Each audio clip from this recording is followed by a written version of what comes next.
안녕하세요. 네, 10분 성경의 보통 목사입니다.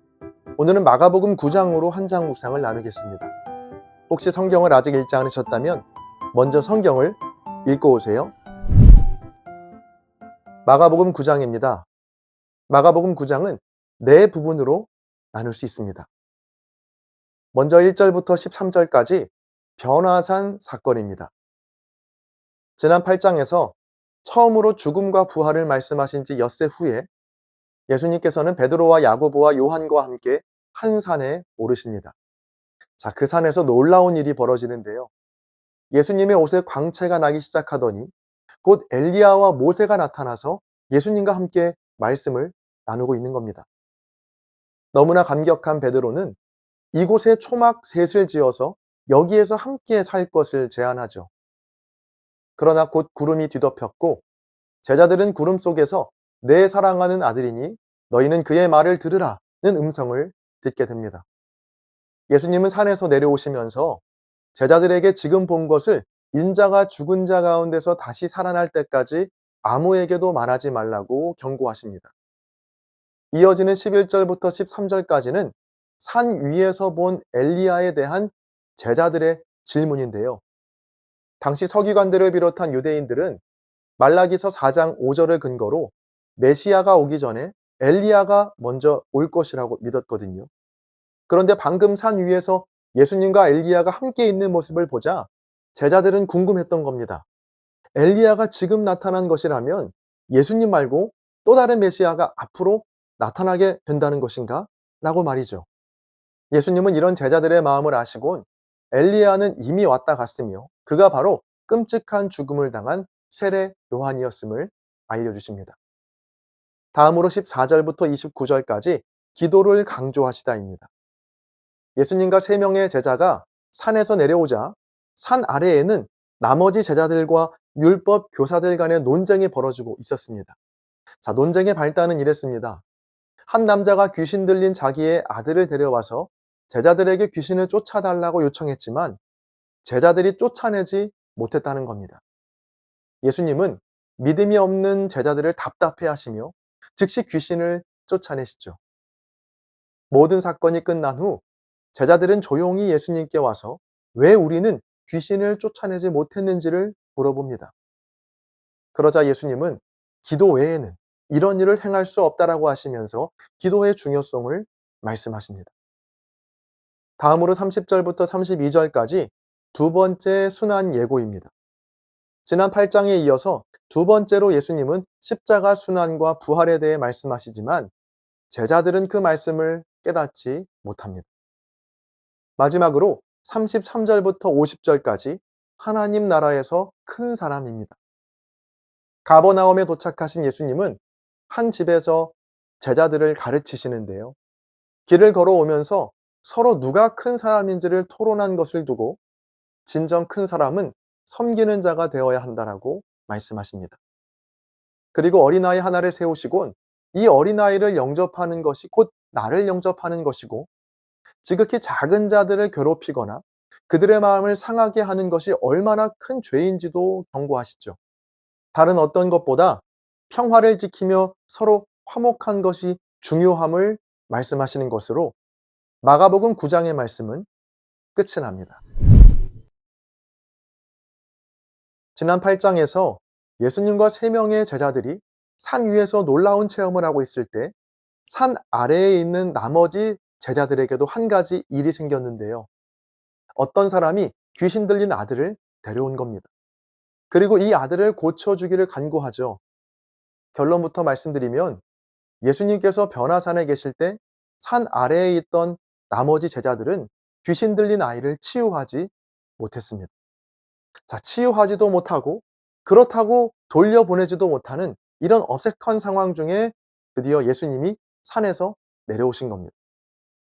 귀신 들린 아이의 아버지는 자초지종을 예수님께 설명하죠. 본문 17절과 18절입니다.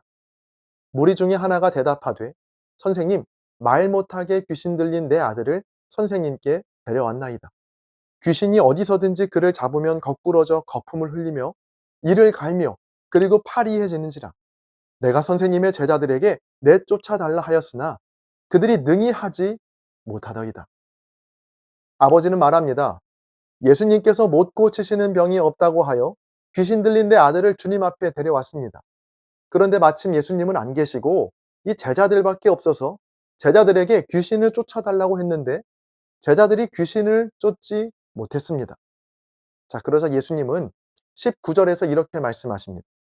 대답하여 이르시되 믿음이 없는 세대여 내가 얼마나 너희와 함께 있으며 얼마나 너희에게 참으리요 그를 내게로 데려오라 하시니 세대를 향한 또 많은 무리들을 향한 말씀이지만 아마 제자들은 이 말씀이 자기들을 향한 말씀이라고 생각했을 겁니다. 예수님과 함께 할 때는 그렇게 기세등등해서 마치 내가 예수님이 된 것처럼 모든 것을 할 수 있을 줄 알았는데 예수님이 잠시 자리를 비운 사이에 아무것도 할 수 없는 자신들의 모습을 보았기 때문입니다. 저는 이 말씀이 오늘날 저와 여러분에게도 동일하게 적용되는 말씀이라 생각합니다. 이 교회에 있을 때는 또 예배를 드릴 때는 뭐든지 할 수 있을 것만 같고 모든 근심과 걱정이 없어지는 것 같은데 예배당만 나가면 조그만 문제에도 걱정하고 근심하고 아무 능력 없이 살아가는 우리의 모습이 이 제자들의 모습과 너무도 닮아 있기 때문이죠. 예수님이 자리를 비우신 사이에 9명이나 되는 제자들이 귀신 들린 아이 한 명 앞에서 쩔쩔매었던 이유, 또 예수님께서 그런 제자들을 보면서 믿음이 없다라고 책망하신 이유는 무엇일까요? 바로 기도해야 할 문제 앞에서 변론만 했기 때문입니다. 오늘 말씀 14절에 보면 제자들이 큰 무리들과 서기관들 사이에서 무엇을 하고 있었다라고 나오죠? 바로 변론입니다. 다른 번역에는 논쟁 또는 말다툼이라고 되어 있는데요. 지금 제자들은 귀신 들린 아들을 놓고 사람들과 논쟁, 즉 말다툼을 하고 있었습니다. 이 점이 바로 이 제자들에게 능력이 나타나지 않고 예수님께 책망을 받은 이유였습니다. 하나님께 기도해야 할 문제 앞에서 사람들과 말다툼하며 변론을 했기 때문입니다. 19절에 보면 예수님께서는 분명히 믿음이 없음을 말씀하셨는데 마지막 29절에 보면 기도를 말씀하시면서 끝이 나거든요. 언뜻 보기에는 믿음을 가지라는 이야기인지 아니면 기도를 하라는 이야기인지 헷갈릴 수 있는데 예수님께서 이렇게 믿음과 기도를 같이 말씀하신 이유는 믿음이 곧 기도이고 기도가 곧 믿음이기 때문입니다. 기도와 믿음은 분리될 수 없다는 것이죠. 자, 믿으면 기도하게 되어 있고요. 기도하고 있다면 믿고 있다는 증거가 되는 겁니다. 자, 여러분 주변에 아주 믿을 만한 사람이 있다고 한다면 여러분이 어려운 일을 당했을 때 즉시 그 사람에게 찾아가서 부탁을 하겠죠. 마찬가지로 하나님을 정말로 내가 믿는다면 어려움이 닥칠 때 다른 누구보다 하나님께 달려가서 기도해야 한다는 겁니다. 이처럼 믿음과 기도는 분리될 수 없습니다. 오늘 제자들이 착각했던 것이 뭐냐면 이 기도해야 할 문제 앞에서 사람들과 논쟁하고 변론을 했다는 겁니다.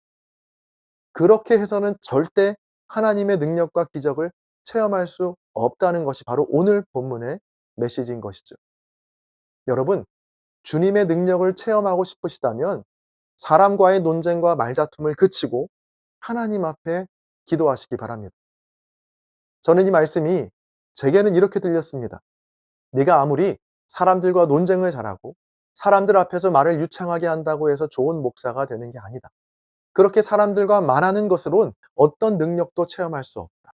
오직 기도만이, 아무도 알아주지 않고 아무 일도 일어나지 않는 것 같은 기도만이 능력이다 라고 말이죠. 이 말씀이 여러분에게도 레마의 말씀으로 들려지면 좋겠습니다. 매주 예배당에 나와 기도하는 건 어쩌면 변화산 위에서 주님을 만나는 것과 같습니다. 정말 중요한 일이죠. 그런데 더 중요한 건 이렇게 산 위에서 예배에서 주님께 기도했다면 산 아래에서, 즉 우리가 만나는 수많은 일들 속에서도 주님께 기도해야 한다는 겁니다. 교회에서는 모든 문제를 다 맡길 듯이 기도하지만 실제로 산 아래로 내려가면 우리의 삶 속에서 문제를 만나게 되면 기도보다는 사람을 의지하고 사람과 논쟁하고 사람과 변론하기에 바쁩니다. 왜냐하면 솔직히 기도한다고 해서 아무도 알아주지 않는 것 같고 아무 일도 일어나지 않는 것 같기 때문이죠. 그런 우리에게 주님은 오늘도 말씀하십니다.